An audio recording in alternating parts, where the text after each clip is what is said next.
Историю 11-летней девочки из США невозможно слушать без содрогания. Джейси Ли Дьюгард была похищена маньяком-педофилом и его супругой по дороге в школу. Ее поисками занимались как полицейские, так и волонтеры по всей Калифорнии. Ее нашли лишь спустя 18 лет.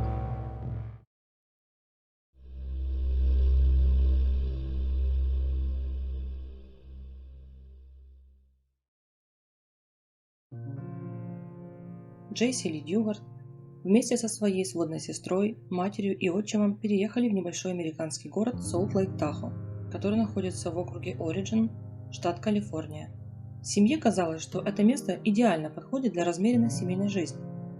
В городке был крайне низкий уровень преступности, здесь царило спокойствие и безопасность. Но год спустя произошло страшное событие, которое заставило семью кардинально изменить свое мнение. Это происшествие потрясло всю Америку. Эта история похищения ребенка – одна из немногих, которая имеет счастливый конец. 10 июня 1991 года. День начинался как обычно. Ничто не предвещало беды. Мать семейства, Терри, уехала на работу. Отец Карл остался дома с младшей дочерью, а старшая, 11-летняя Джейси, должна была отправиться в школу. Она вышла из дома и направилась к автобусной остановке. Внезапно к ней подъехал серый седан. Машина остановилась, из окна со стороны водительского сидения выглянул мужчина. Джесси подумала, что водитель хочет спросить дорогу, поэтому подошла ближе к машине. В этот момент водитель выстрелил в нее из электрошокового оружия. Девочка упала, а из машины выскочила женщина и быстро затащила ее на заднее сиденье. Все это произошло за считанные секунды, и по случайности ее свидетелем стал отчим Джейси. Он выглянул в окно, чтобы посмотреть, приехал ли автобус, и увидел эту страшную картину.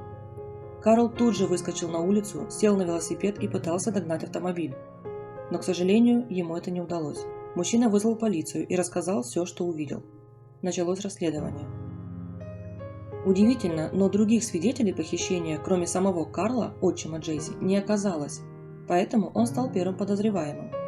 Чтобы оправдать себя, мужчине пришлось пройти несколько допросов с использованием детектора лжи. Только после того, как обвинения с отчима были сняты, полиция развернула масштабные поиски. Похищение 11-летней девочки среди бела дня шокировало общественность. К поискам подключилось огромное количество неравнодушных людей. Вскоре по всему городу были расклеены плакаты с информацией о похищенной Джейси. Волонтеры на улицах раздавали прохожим листовки. История быстро разлетелась по всему штату. Уже совсем скоро о ней знала вся Америка. За любую информацию о местонахождении девочки было назначено денежное вознаграждение. К сожалению, все усилия оказались тщетными. Кто, куда, а главное зачем увез 11-летнюю Джейси Ли Дьюгард? Похитителями оказались Филипп и Нэнси Гаридо. Эта супружеская пара проживала в городе Антиох, который находится примерно в 160 милях от Солт-Лейк-Тахо. Именно туда направились преступники вместе со своей жертвой. Все время напуганная Джейси твердила своим похитителям, что ее родители не смогут заплатить выкуп, и умоляла отпустить ее, но парочка игнорировала слова ребенка. Приехав в свой дом в Антиох, Филипп завел девочку в дом, приказал раздеться и затолкал ее в душевую кабинку. Джейси смогла утаить от мужчины только колечко с бабочкой, которое станет для нее единственным напоминанием о счастливом детстве на следующие 18 лет. После душа Филипп отвел свою пленницу в сарай на заднем дворе, где приковал ее наручниками к кровати и изнасиловал. Прежде чем оставить Джейси одну, мужчина жестко сказал, чтобы она не вздумала бежать. В противном случае ее растерзают злые собаки, которые якобы охраняли территорию дома. После этого Филипп ушел, закрыв дверь. Супруги Гаридо готовились к похищению. Они обустроили сарай и оснастили его надежной звукоизоляцией, чтобы соседи не слышали криков о помощи. Джейси Ли Дьюгард была не случайной жертвой. Филипп и Нэнси заприметили девочку на детской площадке и некоторое время следили за ней, изучая распорядок дня. Зачем им нужна была 11-летняя девочка? Для сексуальных утех и реализации чудовищных фантазий Филиппа. Почему жена помогала ему совершать это преступление? Наверняка она его сильно боялась. Мужчина был настоящим монстром и искусным манипулятором. К 40 годам он успел совершить несколько преступлений и даже отсидеть в тюрьме немалый срок. В подростковом возрасте Филипп получил травму черепа из-за аварии на мотоцикле. После этого он начал употреблять наркотики. Первая судимость парня была связана именно с хранением и сбытом наркотических веществ.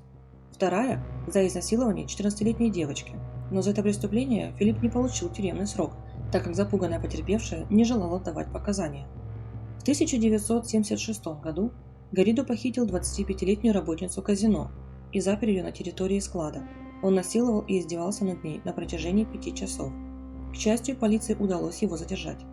Мужчину приговорили к 50 годам тюрьмы, но из-за хорошего поведения он был выпущен условно-досрочно. Его обязали носить специальный браслет, а также сотрудники надзирающих органов регулярно навещали дом Гарридо и проводили проверки. С Нэнси Филипп познакомился в тюрьме. Она ездила к нему на свидание, после чего они решили пожениться. Женщина стала его второй женой. Первая избранница Филиппа была его одноклассницей. Они очень быстро развелись, так как он систематически ее избивал. Нэнси ничуть не смущала прошлое мужа. Она во всем его слушалась, помогала и беспрекословно выполняла все его прихоти и даже, можно сказать, приказы. Первое время похищенная Джейси проживала в сарае. Там была лишь самодельная лежанка, стол с ночной лампой и ведро, которое заменяло туалет. Филипп регулярно избивал и насиловал девочку. Он практически все время пребывал под воздействием метамфетамина. Филипп рассказывал своей пленнице, что является слугой Бога и что ее он выбрал неспроста. Якобы только она может помочь ему решить проблемы, и своей участью она спасает других детей. По словам мужчины, он был уважаемым и влиятельным человеком, основателем Церкви Божьей Воли, и даже вел блог в интернете, посвященный своей деятельности. Нэнси редко навещала Джейси. В основном Филипп заставлял ее снимать на видео все те ужасы, которые он вытворял с девочкой. Спустя несколько месяцев женщина начала приносить Джейси игрушки и различные лакомства. Она общалась с ребенком, рассказывала забавные истории, а вскоре начала обучать ее школьной программе. Иногда пленницу выводили на прогулку в сад. Однажды девочка заговорила с соседом, после чего Филипп обнес территорию дома высоким забором. Также были случаи, когда супруги Гарридо брали с собой Джейси в поездки. Ее называли Алисой и представляли племянницей Филиппа. В 14 лет Джейси впервые стала мамой. Она рожала сама. Филипп приносил ей журналы о родах и заставлял изучать. Как потом рассказывала сама Джейси, она даже обрадовалась появлению ребенка, ведь теперь она была не одна. Рядом с ней был родной человек, ради которого ей стоило держаться и не впадать в отчаяние. Некоторое время Джейси проживала в одной из комнат дома Гарридо, но вскоре Филипп разделил мать с ребенком. Девушка была вынуждена жить в палатке на заднем дворе, а малышка проживала в доме вместе с супругами. Через 3 года, в возрасте 17 лет, Джейси родила вторую дочь. Домогательства к ней внезапно прекратились.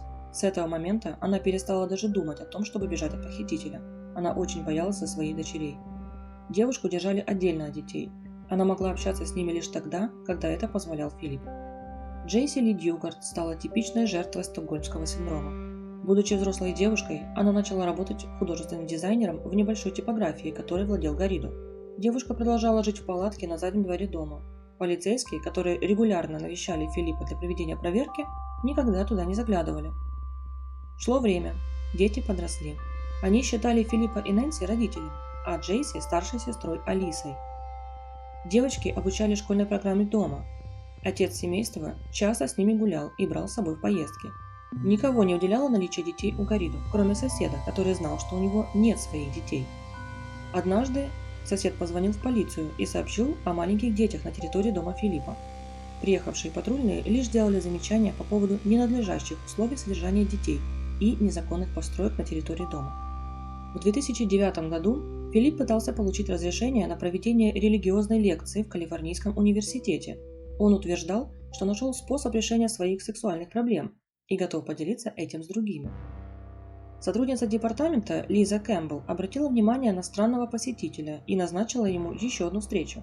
Кэмпбелл выяснила прошлое Гарридо и провела встречу, на которую он пришел со своими дочерьми. Встреча проходила в присутствии сотрудницы полиции, которые показались подозрительными некоторые особенности внешности и поведения девочек.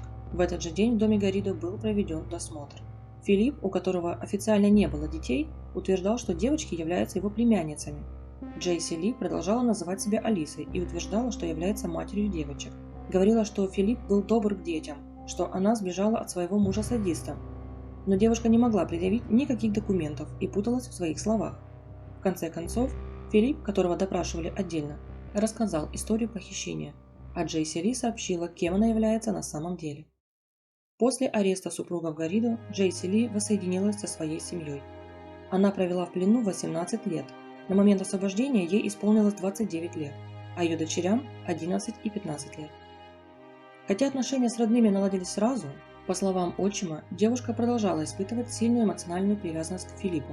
Она даже взяла к себе домашних любимцев, которые проживали у него. Долгое время она отказывалась давать интервью, однако со временем издала книгу воспоминаний под названием «Украденная жизнь». В ней девушка писала о постоянной боли, которую испытывала, находясь рядом со своим похитителем. Мемуары стали бестселлером. Филиппа признали невменяемым, но все же назначили тюремный срок, который составлял 431 год. Его жену Нэнси посадили на 36 лет. Власти штата принесли мисс Дюгар свои официальные извинения за неэффективные действия полиции и выплатили ей компенсацию в размере 20 миллионов долларов. Будучи в заключении, Филипп пытался связаться с Джейси, и даже его адвокат хлопотал по поводу разрешения встреч хотя бы с детьми, которым мужчина приходился родным отцом. Суд отклонил его прошение и запретил любые контакты как с девочками, так и с их матерью. Сейчас Джейси проживает в том же городе Солт-Лейк-Тахо и растит дочерей. Она основала фонд помощи детям, пострадавшим от насилия. Недавно она выпустила свою вторую книгу, которую назвала «Свобода. Моя первая книга».